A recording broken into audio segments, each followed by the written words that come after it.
I was at Quirino Grandstand, nasa baba ako. We were shocked when Senator Amy Marcos bared all dito sa alleged drug use, cocaine use, and marijuana ni Presidente Ferdinand R. Marcos Jr. Detalyado po, she was close to tears when she was detailing it. Napakasakit ang ginawa niya because she is the eldest sister. Sinabi niya sa amin doon that ito para sa national interest ito. Bilang public official, hindi niya pwedeng itago ito. Pero masakit sa kanya kasi kapatid niya mismo ang ibinulgar niya dito sa alleged cocaine and marijuana use. At ito ay labag, a betrayal of public trust. We are not saying na totoo na yan. That's why may challenge sa kanya para mag-submit to a hair follicle test. Hanggang ngayon ayaw niya. Rider, binabanggit ng Atty. Manny Luna, yung sinabi nila, if there are excess funds, pwedeng gamitin. The President signed the GAA, the rider was there. Ito yung rider na ginamit na provision to transfer the funds of PDIC and the health fund. So unang namin punto, yung fiscal violations pointed out, yung diversion ng funds ng healthcare at saka ng PDIC. Yung pangatlo po dyan, and kasama po yan sa mga ebidensya namin, alam niyo kung marami tayong mga proyekto na dapat isagawa. Pero isa na lang ang ipo-point out ko, yung pong Metro Manila Subway. Ito sana ang isa sa mga proyekto na natapos ng Pangulong Bongbong Marcos by 2028. Pero dahil ang pondo ang ginawa nila, baliktad naman to. Yung isa kinukuha yung pondo nilalagay sa program. So for 3 years, more or less 1.5 trillion ang ilagay. Ito naman ang program allocation. Yung pangalawa naman, kinuha yung nasa pondo ng ODA, inilagay naman sa program. So yung Metro Manila Subway na dapat may pondo taon-taon, binabawasan nila, nilalagay sa program allocation. Because of this delay, combined 6 projects including the Panay-Guimaras Road, ang penalty na po natin, sa Metro Manila Subway pa lang, 100 billion na. Ang projected penalty natin of all the projects is about 200 billion. Dahil kulang ang pondo natin. And more importantly, delayed na ho ang project. So si BBM will not be able to sign or to inaugurate the subway, Metro Manila Subway, that we hope to have in 2028. So with that, we go now to the personal integrity and drug use. So may I call on Ms. Cathy Binat to expound on this. Magandang hapon na. So, naway busog naman kayo kahit paano, no? Basically, ang tagal-tagal na hong nananawagan din ng lahat ng mamamayan. Ever since 2024, lumabas po ako ng late 2020, mid-2024. Ako'y nagsabi, may problema ho sa paggamit ng illegal substance ang ating presidente. Pero until now, kanila ho itong binabaliwala at hindi ho nila pinapansin. Ngayon ho, nakita ho natin sa lahat ng nangyari sa ating bansa, ang pagmamalaki niya sa flood control projects na 5,000 na sabi niya na nakita niya at ginagawa na nila. Then when he was signing the GAA, also, he was so proud that he read everything, 4,000 plus pages. Sinabi niya, binasa niya, and sinabi niya, I didn't see anything wrong with that. But ngayon po, nakikita natin na may problema. Kitang-kita, lantaran, from PhilHealth sa lahat ho, ang program funds, lahat na lang, di ba? Pati yung PDIC nga, yung ating ekonomiya ay magsasuffer with that. Kasi lahat ho tayo, pag tayo na nagaan sa bangko, yan po talaga yung ginagawa natin, no? So ngayon, with all that, makikita niyo po doon na may problema ho, na wala ho siya sa sarili. And I think talaga, I think talaga po, gumagamit siya ng pinagbabawal na droga kasi hindi rin naman ho siya nagpa-check up, no?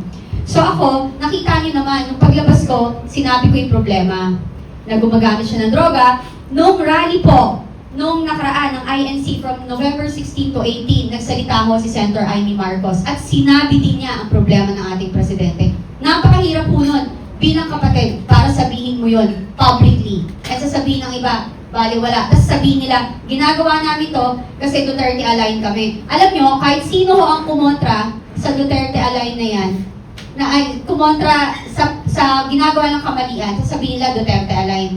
Sorry, bullshit yan. Tingnan nyo nangyayari sa gobyerno, sa ating bansa. Ang daming naghihirap. Ito pa rin. Yan, history of cocaine and marijuana is of President Ferdinand Marcos Jr. The reaction of the Marcos family. Anong reaction? Wala, di ba? Di ba? Wala eh. Si Senator Amy Marcos, napakahirap nung ginawa niya. So saan tayo pupunta? Di ba? Parang wala siyang alam. Sinabi ni, isipin mo ha, si Congressman Toby Tiaco, sinasabi niya, sabi daw ng presidente kay Saldico at saka kay Martin Romualdez, ilang bahay pa sa Forbes, ilang caviar pa kakainin nyo, at ilang Ferrari pa ang gusto ninyo. Alam na alam niya yung nangyayari, pero wala siyang ginagawa. Until now, wala pa rin. Sabi nga ni Senator Rodante Marcoleta, puro sapsap ang kanyang pinapakulong. Yun. Yung sa rally. Anong narinig mo kay Amy? Ayun, same. Yun nga, yung narinig ko kay Amy, na nagdodroga siya, sino yung mga kasamahan niya, na sobra siyang gumun na sa drugs. Meron pa nga na minsan daw na parang nag-blood transfusion niya kasi feeling nila malilinis kapag nag-blood transfusion sila and everything. You can see it. So, yun na. Wala na akong ibang dapat sabihin dito. Yung kaganapan na nangyayari sa ating bansa, yung kahirapan na lumalaganap ay sapat na para makita natin ang kaguluhan. And etong hindi na pagtanggap sa impeachment na to ay isang katunayan na kinokontrol nila ang naratibo na gusto nilang palabasin para sa mamamayan. Dagang ko lang yung sinabi ni Cathy. The two of us were in the rally. She was one of the speakers. Siya nagsalita bago si Senator Amy. I was at Quirino Grandstand. Nasa baba ako. We were shocked when Senator Amy Marcos bared all dito sa alleged drug use, cocaine use, and marijuana ni Presidente Ferdinand R. Marcos Jr. Detalyado po. She was close to tears when she was detailing it. Napakasakit ang ginawa niya because she is the eldest sister. Sinabi niya sa amin doon that ito para sa national interest ito. Bilang public official, hindi niya pwedeng itago ito. Pero masakit sa kanya kasi kapatid niya mismo ang ibinulgar niya dito sa alleged cocaine and marijuana use. At ito ay labag, a betrayal of public trust because she executed an oath of office upon assumption of office, di ba? Wherein, isa sa mga sinabi niyang commitments doon is to faithfully execute the laws. Ano yung batas na nilabag ni President Ferdinand Marcos in using drugs, allegedly? The Dangerous Drugs Act. Bawal ang paggamit ng marijuana at ng cocaine. These are dangerous drugs. And being the chief implementer of the law, he should not have been doing that or engaging in that. So you see, doon pa lang may betrayal of public trust. That is very demoralizing to our people because how could you fight drug addiction, drug importation, drug trading, drug sale, etc. kung ang mismong Pangulo ay naakusahan? We are not saying na totoo na yan. That's why may challenge sa kanya para mag-submit to a hair follicle test. Hanggang ngayon ayaw niya. Sinasabi niya hindi daw yan connected sa public trust. Yan nga, very much connected sa public trust eh. Public office is a public trust. When there is doubt on your capacity, you have to submit. Incapacity yun eh, yung paggamit. Kaya yan po ang aking reinforcement doon sa sinabi ni Cathy. Tama yun. Attorney G? Just an addition. Alam mo, galing mismo sa kanyang kapatid, kay Amy. These are personal knowledge of the use of cocaine. Ang galing mismo kay Amy, sinasabi niya na makaka-apekto ito sa administration. Nakikita niyo ba si Marcos pag nagsasalita?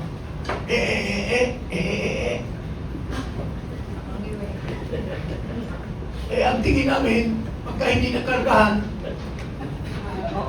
ng drugs, gumagano siya, Maski doon sa Dubai, nag-EEE siya. Tama ba yan? Is that an honor and is it an honor to our country na mapapahiya ang isang Pangulo? Kaya nga, sa security naman, delikado din tayo sa security dahil kung hindi nag-isip ng mabuti ang ating Pangulo, baka mapinsala ang bansa natin. So, that's the reason why we raised the issue of his drug use as part of the articles of impeachment or charges. Pero kung dadagdag, Yes, Attorney Garcia. Yung, Attorney General Garcia. yung pong mental health ng ating Pangulo, pwedeng ma-consider na serious national security concern. Alam po ninyo, pag gumagamit kayo ng droga, lalo na kung matagalan na, ang epekto po nung cocaine is magsishrink yung brain mo. Kaya pagka nag-shrink na yan, sisimula ka na mag-hallucinate, iba na yung pag-iisip mo. Kaya yung mga drug addict, kung sumaksak yan, 75 tons, 85 tons, kasi ang tingin niya dun sa sinasaksak niya, Diablo, buhay pa. Kaya samantalang patay na. Yung ganong klaseng hallucination. So what we're saying is, meron kasing issue sa kanya about prolonged continued drug use. So he owes it to the people. Pinapakiusap natin ito sa kanya noon pa. Patayin niyo po yung issue about you being